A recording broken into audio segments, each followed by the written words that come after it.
प्रिय विद्यार्थी भैया बहनों, आज की इस कक्षा में आप सभी का स्वागत है।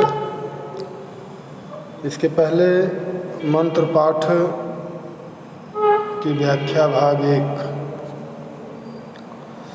आपके पास उसका वीडियो भेजा जा चुका है। आज मैं आपके सामने मंत्र पाठ का व्याख्या भाग 2 लेकर उपस्थित हूँ।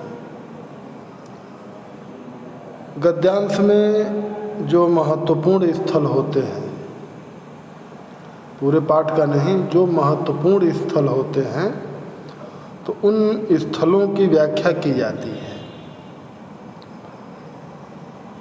आप जब तक इस प्रेमचंद्र की मंत्र कहानी को कम से कम 2 बार अवश्य पढ़ें और जो उसके पीछे कठिन शब्द और उसके अर्थ दिए गए हैं उनको भी याद करने का प्रयास करें।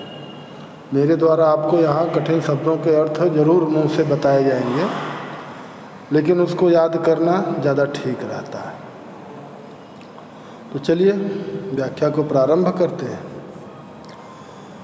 वही हरा भरा मैदान था, वही सुनहरी चांदनी एक निःशब्द संगीत की भांति प्रकृति पर छाई हुई थी। वही मित्र समाज था, वही मनोरंजन के सामान थे, मगर जहाँ हास्य की ध्वनि थी अब वहाँ करुण क्रंदन और अश्रु प्रवाह था। डॉक्टर चड्ढा, जिनके लड़के का नाम कैलाश है और उसकी 20वीं वर्षगांठ यानी 20वां जन्मदिन, या यूँ कह लें कि 20वां हैप्पी बर्थडे, समझ में आया आप? तो उस 20वीं वर्षगांठ पर तमाम मेहमान, अन्य लोग वहाँ उपस्थित थे, लेकिन कैलाश को सर्प पालने का बहुत शौक था और वह अपनी प्रेमिका मृणालिनी के कहने पर और दोस्तों द्वारा दबाव बनाए जाने के कारण वह अपने पाले गए सर्पों में से सबसे जहरीले सर्प को निकाल करके दिखाने का प्रयत्न करता है, लेकिन तभी वह सर्प क्या है, कैलाश को काट लेता है और कैलाश को काटने के बाद वह कैलाश मूर्छित हो जाता है। तो उसके बाद के दृश्यों का या उस समय की किस प्रकार की परिस्थिति वहाँ पर उत्पन्न हुई है, उसी का वर्णन यहाँ पर प्रेमचंद ने किया है कि वही हरा भरा मैदान था। यानी जब तक अभी कैलाश को सर्प ने नहीं काटा था तब भी हरा भरा मैदान वही था, इस समय भी वही हरा भरा मैदान है। वही सुनहरी चांदनी का प्रकाश जो वहाँ पर पहले था वैसा ही अब भी है, लेकिन अब उसमें क्या है, परिवर्तन है। एक निःशब्द संगीत, निःशब्द यानी शब्द रहित। अभी जब तक कैलाश को सर्प ने नहीं काटा था तब तक क्या था, वहाँ पर नाच गाने, हंसी मजाक, इस प्रकार का वातावरण लोगों के द्वारा बना हुआ था। लेकिन अब वही सुनहरी चांदनी है, लेकिन अब किसी प्रकार का नाच गाने का संगीत वहाँ बजता हुआ नहीं दिखाई पड़ रहा है। अब किस प्रकार का है, निःशब्द। अब सभी लोग क्या है, एकदम शांत हैं, मौन है। हाँ, निशब्द संगीत की भांति प्रकृति पर छाई हुई थी। तो अब वही सुनहली चांदनी क्या है? निशब्द की भांति। यानी वहाँ पर जो उपस्थित लोग हैं, जो अभी कैलाश के सर्प नहीं काटने के पहले जो है बहुत हर्षोल्लास के साथ नाच कूद रहे थे, एक दूसरे से हंसी मजाक कर रहे थे, लेकिन जब अब सर्प ने काट लिया कैलाश को तो अब क्या है? सब लोग शांत हैं। तो अब वहाँ की जो प्रकृति है, यानी वहाँ का जो वातावरण है, वो कैसा हो गया है? शांत हो गया है।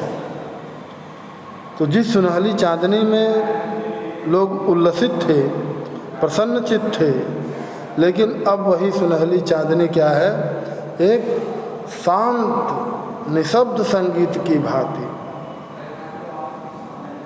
वहाँ पर छाई हुई है। कहने का तात्पर्य कि अब वहाँ पर किसी भी प्रकार की कोई हलचल नहीं है, किसी के द्वारा कोई हंसी मजाक नहीं किया जा रहा है। सब नाच गाने इत्यादि क्या है, वह सब बंद है।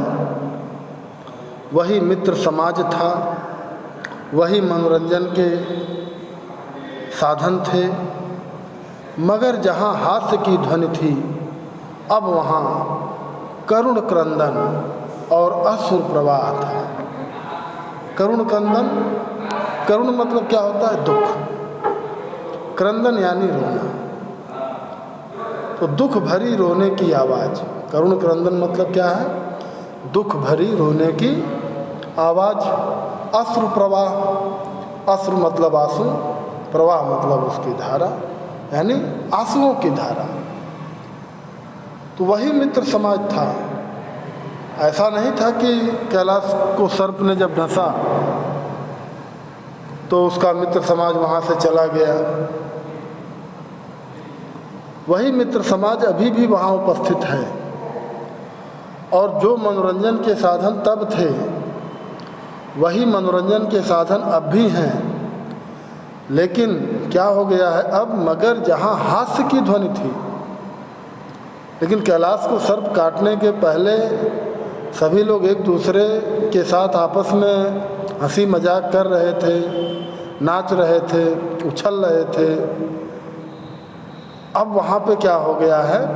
अब करुण क्रंदन, कि वहाँ पर अब दुख भरी रोने की आवाज़, हाँ, और अश्रु प्रवाह, यानी आंसुओं की धाराएं बह रही हैं। अब लोग वहाँ पे क्या है?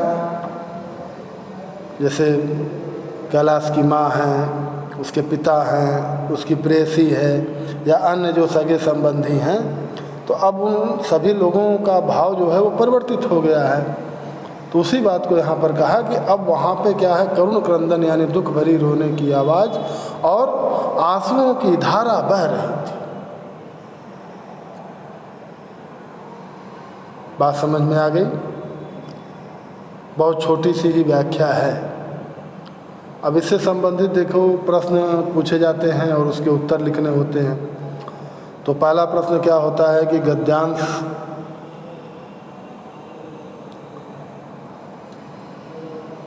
यानी किस पाठ का यह गद्यांश है और उसके लेखक कौन है? यानी गद्यांश के पाठ और लेखक का नाम लिखिए। तो गद्यांश किस पाठ का है भाई? मंत्र का। और लेखक कौन है इसके? मुंशी प्रेमचंद। दूसरा प्रश्न है रेखांकित अंशों की व्याख्या कीजिए।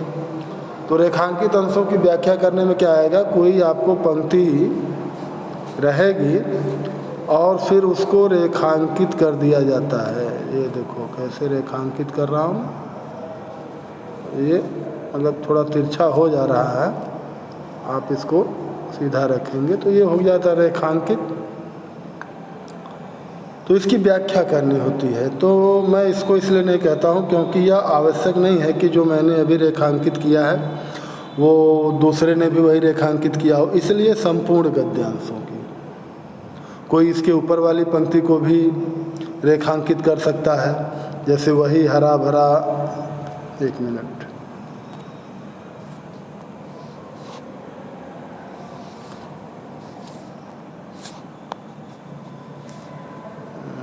देखिए, हाँ,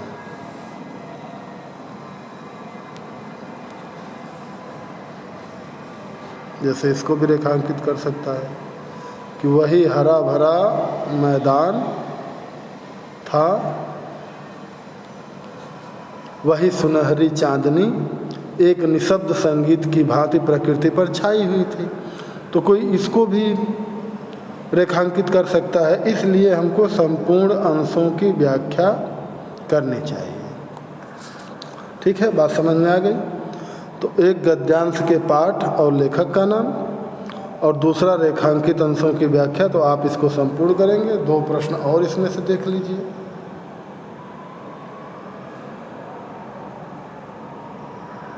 पहला प्रश्न हो जाएगा, किस प्रकार की चांदनी वहां पर छाई हुई थी?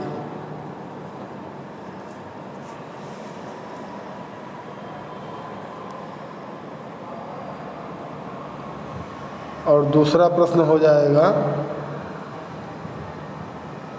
कि कुछ समय पहले जहाँ पर हास्य की ध्वनियाँ उत्पन्न हो रही थी, नहीं, जहाँ पर हास्य की ध्वनियाँ सुनाई पड़ रही थी, अब वहाँ किस प्रकार की ध्वनियाँ सुनाई पड़ रही है या किस प्रकार की आवाज़ें सुनाई पड़ रही हैं? ठीक है, ये 2 प्रश्न रहेंगे। बहुत छोटी सी व्याख्या है, आप इसको अपनी कॉपी पर भी लिखें, ऐसी आपसे आशा है। आज के लिए बस इतना ही। धन्यवाद।